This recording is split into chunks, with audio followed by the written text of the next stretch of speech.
नाज़िन सिंध के मुख़्तलिफ़ शहरनि में करबला के शहीदनि के भेटा पेश करण लाइ 11 मुहर्रम हराम ते बि मातमी जुलूस कढी टांडनि ते मातम करे मजलिसूं मुनक़द कयूं वयूं। मोहन जो दड़ो जे ॻोठ कबूलो जसकाणी में सालियाने बाहि ते मातम कयो वियो। अज़ादारनि टांडनि ऐं पेरे उघाड़े अज़ादारी करे करबला के शहीदनि के भेटा पेश कई।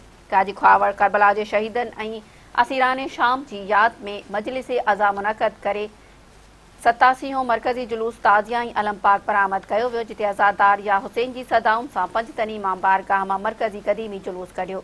जुलूस में शामिल मातमी संगत पंजतनी ऐं दरे हसनैन मातमदारी कई।